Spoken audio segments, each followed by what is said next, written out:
How should you prepare for your next interview? Well, find out in this video. So this video is all about your next interview and how to prepare. And so what I have come up with is 4 scenarios for common situations that I often come across in my own interview coaching and support service with clients that will probably cover most of the scenarios in terms of how you should go about practicing and preparing for your next job interview. So we've got the no time scenario that the interview is tomorrow. That's the first scenario. We've got the second one, which is the short time scenario where the interview is in a few days, and then we've got the plenty of time scenario where your interview is in a few weeks, which is what we'd all prefer, I guess. Also, I've thrown in the lots of time scenario, which is where the interview is going to be months away, but the particular interview, maybe it comes around once a year, maybe it's an annual recruitment process with high stakes, high competition, so you're intending to prepare with months and months to go. So they are the 4 scenarios that I'm going to go through. So I'm going to take you through each of those scenarios in a little bit of detail, but I will be referring to other videos and blog posts, and of course my Doctor Job Interview Skills course, which has been completed by 520 doctors so far, as well as my own coaching practice and programs, things that will help you in these particular scenarios. By the way, I'm Dr. Anthony Llewellyn, the career doctor. I make videos on YouTube to help doctors with the job career process. So let's get stuck into the first scenario. So scenario 1 is, oh my God, my interview is tomorrow. You know, why did you leave it this long? Or maybe it's a scenario where you just get, you put in an application, you weren't expecting to get an interview, and they ring you up and say, oh, can you be available for an interview tomorrow? And you go, what am I going to do? What am I going to do? Now, believe it or not, I do get contacted by clients the day before an interview saying, oh, can I please have an interview coaching slot? And look, occasionally I can help out with it, often not. But to be honest, only so much you can do if you've got say an afternoon and evening prepare for your job interview that's coming up tomorrow. But there are some things that I think you can do in that short space of time. And a lot of this is about not overwhelming yourself and not trying to do too much, boil the ocean, as they say. So there's only a small amount of things that you can do in that limited period of time. So what are they? With 1 day to prepare, the first thing I would recommend that you do is sort out all your logistics. Have you got the right, presumably you're appearing in person or video, regardless, you're going to have the right outfit. Does it fit? Does it need to be dry cleaned? Do you need to get that all sorted? Where's the interview? Are you going there in person? How are you going to get there? Have you worked out, the car parking? What time is it? How long is the interview for? Have they told you who the panel members are? How many questions, so you know how long to talk for? All those logistical type things that just can stress you out. So do that, get that all sorted out of the way. Think about things that they want you to bring with you as well. So do that. And then this is what I suggest you do in your remaining time. The first thing you want to do, the thing that's most critical in a job interview process, regardless, is to be able to answer the why you question. I'll put a link to some videos about the why you question so you can go into more detail about this, but essentially this is the meta question, the question that you need to be at least able to answer for yourself in terms of why do you want the job, why should you get the job, but also it's more likely than not, 9 times out of 10, to come up as probably your first question. So you need to be prepared for that. They're expecting you to have an answer that talks to them about why you've applied for this job. So that's the first thing. You want to get that answer sorted out and practice that a few times. Then finally, if you've got some time left, I would recommend, there is a lesson in my course and I've got a video about, is go through a job alignment process. By which I mean, make sure you review your career profile against the selection criteria and document some notes and thoughts and things that are going to help you in the interview. I do recommend you take your notes with you into the interview. We'll talk about that in a second, but particularly if you've only got a day to prepare, yes, you might want to have some notes prepared just to help you out in case you get a bit stuck. So the CAM question, CAM stands for clinical, academic, managerial, or some people struggle with that, so I sometimes say my other skills and personal reasons. As I said, I've got plenty of videos on how to answer this or how to use this mnemonic to tackle the why do you want this job or why should we give you this job. This question will come in a number of formats. You probably can only practice it maybe 1 or 2. We'll talk about how you can practice it against other sort of formats later on in this video, but you just want to sort out how can you meet and exceed the core clinical requirements of the job. That's fundamental, and they're not going to give you the job if they don't think you can do the clinical stuff, and most of the jobs have a clinical component. In medicine, academic, what qualifications, teaching expertise, research skills, etc. do you bring? Other skills, this is where you have your unique point of difference. Have a look through the selection criteria. Are they looking for a team builder or a quality improver or something like that, a change agent? What can you bring in terms of that? And then finally, your personal reasons. This is the passion piece. What makes you passionate about the opportunity? What would make you grateful to get the job? And how can you convey that gratitude to the panel? Because remember, interview panels aren't just looking for facts and logical reasons. We're human beings. We want to make also an emotional decision. And so we want to feel like we like the candidate, that if we gave them the job, they would be grateful for the opportunity. So you need to get that across as well. And we do that through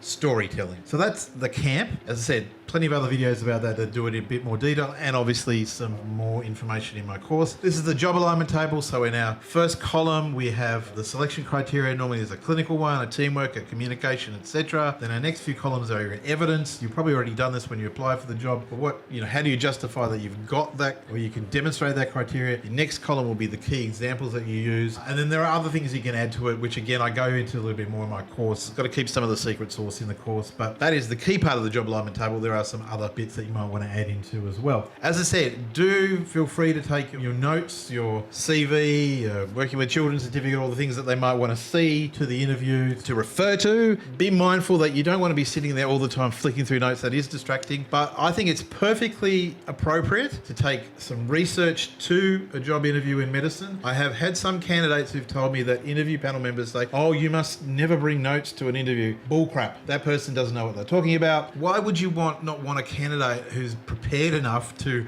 write some things down about things that they want to talk about in the interview? Why is that not a positive attribute? This is not a memory test, a job interview. This is about the candidate being given the opportunity to show themselves in the best light. What can they bring to the role? Now, if that candidate likes to rely on some notes to improve them as a job candidate, then all the best, in my opinion. But that's just an aside. So that's scenario number one. Okay, what about scenario two, where we've got a few days to get prepared? We weren't expecting it. Maybe it was a job that came up, we saw it was just closing and we rushed it in, and we kind of knew we wouldn't have a lot of time to prepare for the interview. So this is a bit of a sprint. Okay, so what can we do in, say, a week or so? All right, well, you can do a fair bit in a week to prepare. I still don't think it's the optimal amount of time for a job interview preparation, but certainly better than just one day or one night. So the first thing you want to do is all those day one tasks, the logistics, the camp answer, the job alignment table. Do that, okay? Then I would recommend, with your remaining spare time that you have, is do a bit more practice around the why you question. Practice this with different types of questions. So, things like, what do you bring to the role? Why have you applied for this role? What are your strengths and how do they meet the job requirements? All the different formats. Just get used to it coming up in slightly ways. After a while, you realize it is the same answer or the same content of the answer for each question. It's just maybe putting a slightly different order, slightly different twist, okay? And you want to get a bit more flexible at answering that question. As part of that, sometimes you might want to cover the strengths and weaknesses aspect of the why you. So the strengths is usually covered in the CAMP, but weaknesses, you want to think about what you're going to, if they do ask you about weaknesses, what weakness are you going to talk about? Because you want to be prepared for that, because that question is a trap, okay? Again, I think I've got a video about that and certainly cover that in my course. Then finally, with the remaining bit of time that you have, just practice likely questions. If you've got some past questions from the interview that they kind of regularly use the same questions, great. Otherwise, look through the selection criteria and think about how they're going to ask those questions. Particularly practice past behavior questions. Now, what is a past behavior question? Video will appear here or be in the description of the video as well. It's basically any question where they ask you for an example. Okay, give us an example of a time when you worked under pressure. Why would they ask that question? Well, probably in the job description and the selection criteria, there's something about being able to handle a large workload and be flexible and agile in the busy public sector job or something like that. So they want to see how you cope under pressure. So make sure you practice all the likely past behavior questions in particular. And that's probably, again, as much as you can do. With a week, you certainly would benefit from also using my job interview skills course. That would give you a good structure and framework to go through all the things that you need to think about and consider for your job interview. And maybe we might have time for a coaching session, maybe a couple, depending on how busy I am. And so if you do pick up my course, and you've got just a week to go, I would particularly go through the signposting section. So this is the bit about how to start your answer, various techniques for doing that and coming across in organized fashion, sounding like you've understood the question, giving a good first impression, all that good stuff. And then you want to practice the question frameworks. We've got CAMP there, obviously, STAR for past behavior questions, questions. CAMEDS is a good framework for hypotheticals. SPIES, race, it's all there in the course. Okay, scenario number three. Scenario number three, we've got quite a few weeks to prepare for our job interview. This is the one that is the ideal situation. We want to be in this situation where we've got plenty of time to get ourselves ready for this doctor job interview. So we're feeling a bit relaxed here, but don't let that relaxation turn into procrastination. Make sure that you give yourself a schedule and you keep yourself accountable, or if you've got a coach, have them help you keep yourself accountable for preparing for this job interview. So what can we do when we've got a few weeks to prepare in our ideal scenario? Well, again, do the day one and the week one tasks, okay? Make sure you've done all those. Most of that's, as I said, that's all covered in the course as well. Then instead of just practicing full questions, I think you've now got the time and space to do some more what we call deliberative practice, where we break down the performance of a job interview into smaller tasks, smaller chunks. A, to make it easier, but B, to focus in on the really hard bits and improve your performance in those areas so we can generalize to overall performance. So we do this by doing question breakdowns and signposting. So what do I mean about that? Again, I've got some videos about signposting that I'll link in here and the description below. But essentially, we are tackling the first part of not the question really, the answer to a question, where we outline our approach. Think of it a little bit like the introduction paragraph to an essay. We don't just start off our essay with, this is what I would do about blah, blah, blah, blah, blah. We say, look, in this situation, there are a number of things to consider, something like that. We outline those points, and then our second paragraph is the first thing, and the third paragraph is the second thing, etc. So we do some signposting and practice the question there. So, and this is what I do in my coaching a lot with clients initially. We focus on the first 30 to maybe 60, maybe 90 seconds of an answer so that it's coming out in a good way, and we've sort of covered the topics that we should cover in that amount of time. So do some deliberative practice. Maybe if you've got a week, I wouldn't do this if it's just tomorrow, but please, please, please, definitely if you've got weeks to prepare, record yourself, appraise your own performance, particularly if you're using a coach. Your coach should be helping you critique your performance and show you how to critique it as well. So you can use that feedback from your coach to then do other sessions just by yourself to go back over your answer and then improve it. Record yourself again, improve it to the point where you're, getting diminishing rates of return, then move on to another question. So, and we would do that initially just with the start of the answer to the question. Over those weeks, we then build up obviously to doing full answers to questions. And importantly, very important here, regular and frequent short practice sessions are much better than long, lengthy sessions.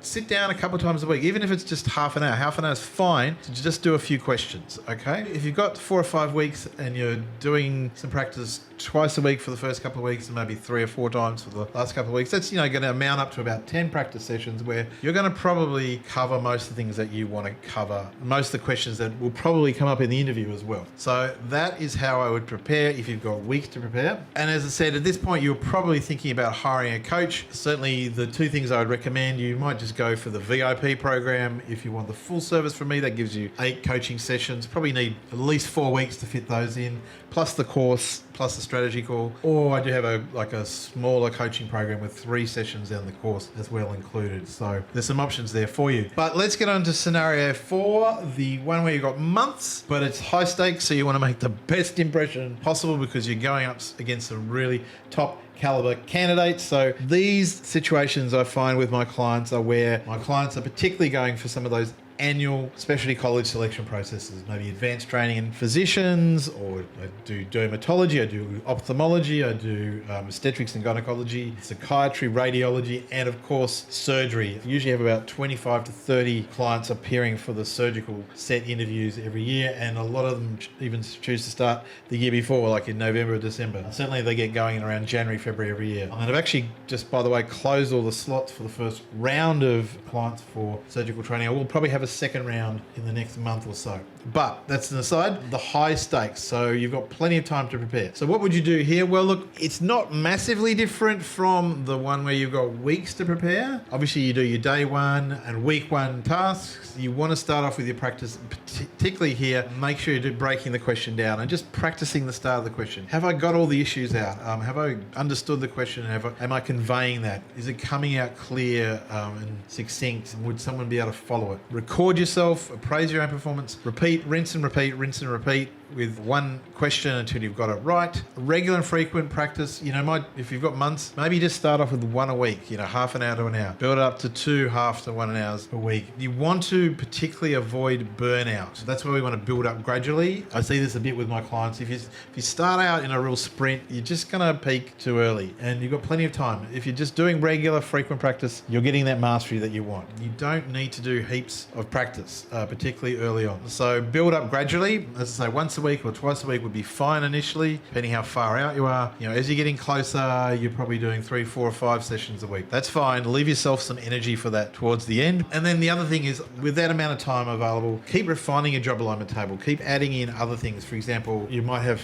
refined a particular example that you want to give, or you've identified a key resource on the college website that you want to make sure you reference if that's appropriate. So keep that table up. Make it a live document. That's how I suggest you prepare and practice for your next job interview, your next doctor job interview. As I said, I'll link some videos in the description below where I'm referring to certain techniques and tactics and tips. If you're watching this video as part of my course, this will probably be a little bit of an update on some previous videos. Please ask me any questions you might have if you are watching this as part of my course. I'll also leave links in the description for my interview skills course, my coaching programs. Love to see you as a client of mine. Love to help doctors in their next career challenge. And I will see you in the next video. Bye for now.